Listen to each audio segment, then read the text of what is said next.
Bonjour à tous, je vous propose aujourd'hui une nouvelle ouverture de deck. Donc je l'ai pris aujourd'hui, je ne l'ai pas encore vraiment testé, donc on va voir ce qu'il a dans le ventre et surtout ce que je vais dire à la fin de la vidéo, mettez vos commentaires par rapport à ce deck. Donc c'est un deck, vous voyez, qui va se composer de Shadow, d'Untamed et de Logos. Et je précise que c'est un deck de la première édition.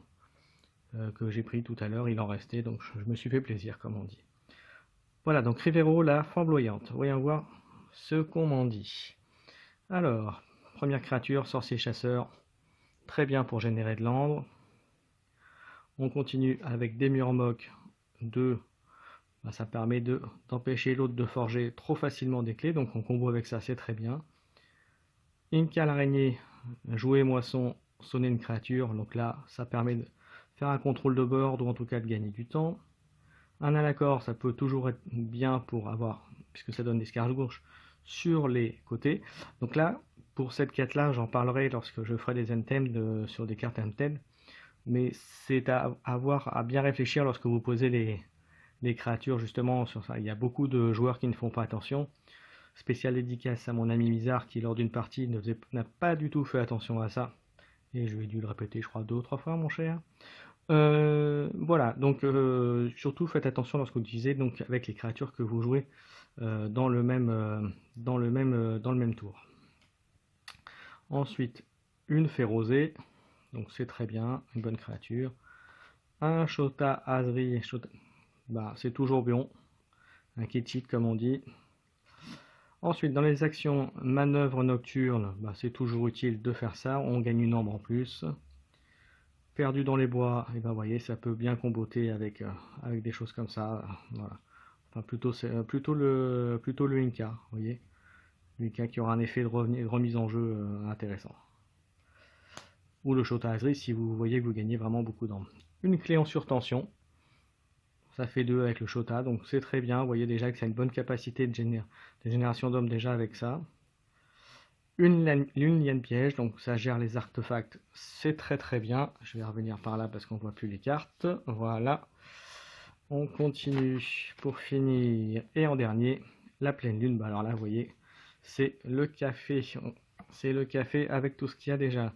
Donc vous voyez, on génère de l'ambre avec le sorcier, le pleine lune, feu rosé s'il y a besoin, les murmocs pour empêcher l'autre de forger trop facilement. Donc c'est plutôt pas mal. C'est pour moi un bon antenne. On continue avec les shadows. Alors, on part dague silencieuse.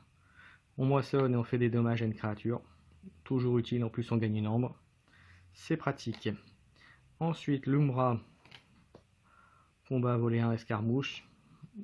Pas mal. Le Nexus, on contrôle un artefact adverse. C'est très bien, encore faut-il qu'il reste en jeu. Mais ça peut se faire et c'est peut être pratique d'utiliser la force de l'adversaire, hein, le deck adverse. Le petit Alcine Sélénite qui va permettre de voler. Un Aspic qui est toujours bien à prendre. Un Maître Espion qui est très bien.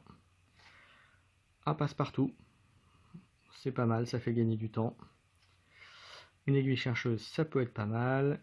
Un Murmure Incessant, ça peut être bien. Donc en général, effectivement, cibler une créature que vous pouvez tuer pour vraiment utiliser la capacité de voler. Hein. En général, voilà. Ou alors si vous avez quelque chose pour détruire une créature, ou en combo justement avec la carte qui suit, sacrifice du pion, vous faites d'abord un sacrifice du pion pour affaiblir, et ensuite ça pour tuer et voler un ombre. Hein. Puisque voilà, c'est toujours utile de voler de l'ambre à l'autre, voilà, ça lui fait perdre du temps, et vous, ça vous en fait gagner. Donc c'est toujours une plus-value de faire dans ce sens-là. Ensuite, la planque secrète, avec une ambre. La main spectrale, ça c'est top. Notamment, voilà, un coup classique au premier tour. Donc vous savez que l'autre, il joue une carte, s'il n'a gagné qu'une ombre, boum, vous lui volez, et en plus vous en gagnez 2, donc vous passez à 3 directement. Voilà, un exemple de play intéressant avec cette carte-là. On a fini pour le Shadow, et le bilan c'est plutôt pas mal. Il y a moins de contrôle d'armes qu'on pourrait penser, mais je pense qu'il y en a suffisamment pour faire quelque chose. Alors, on continue avec les logos. Cette fois-ci, on va changer la position, on gagne une ombre. Bon, c'est pas ultra efficace. Ça aurait été efficace si c'était par exemple dans un deck de la nouvelle extension, puisque, alors pas la suivante avec les dinosaures, hein, mais l'extension actuelle, puisqu'il y a beaucoup de cartes notamment qui utilisent les positions des créatures. Notamment les titans et je sais plus quelle autre carte qui fait archiver à la fin et au début du tour. Titan Mécano, moi je suis pas très fan de cette carte parce qu'elle est quand même très situationnelle, mais bon, c'est toujours, ça peut toujours faire la différence. Ensuite, on a deux exploiteurs anomalies, détruisent une créature blessée, c'est très bien, notamment avec la carte qui vient juste après, infliger 2 et 2, donc 2 créatures. Voilà, vous pouvez faire ça, gagner une ombre et en plus la détruire tout de suite. N'importe créature, voilà, à moins qu'elle ait du bouclier, vous ne craignez pas grand chose. L'accès à la bibliothèque, le classique, bon, qui est maintenant un peu moins fort, mais bon, ça peut toujours faire le café. Oui, j'en ai besoin, oui. Archiver une carte, donc toujours bien. Greffe dimensionnelle, c'est très bien aussi.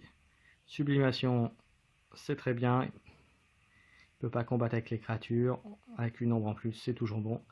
Et deux, principe défense, c'est très bien. Et en dernier, on a le quark, le tueur bondissant. Voilà, c'est très bien aussi.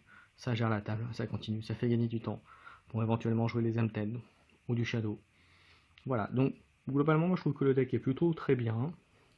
Il manque peut-être un tout petit peu de contrôle d'armes de manière globale, mais je pense que le deck en lui-même se suffit. Je pense qu'il est capable de faire des bons tricks, des bonnes combos. Après, c'est comme tous les decks, hein, il faut que ça sorte quand même un petit peu. Il faut un peu de chance aussi au tirage, comme on dit. Voilà. Et bien écoutez, dites-moi ce que vous en avez pensé de ce deck. Si vous avez aimé, un petit pouce, abonnez-vous si ce n'est pas encore fait. Et puis j'ai plus qu'à vous dire, amusez-vous bien, forgez bien vos clés. Et je vous dis à bientôt.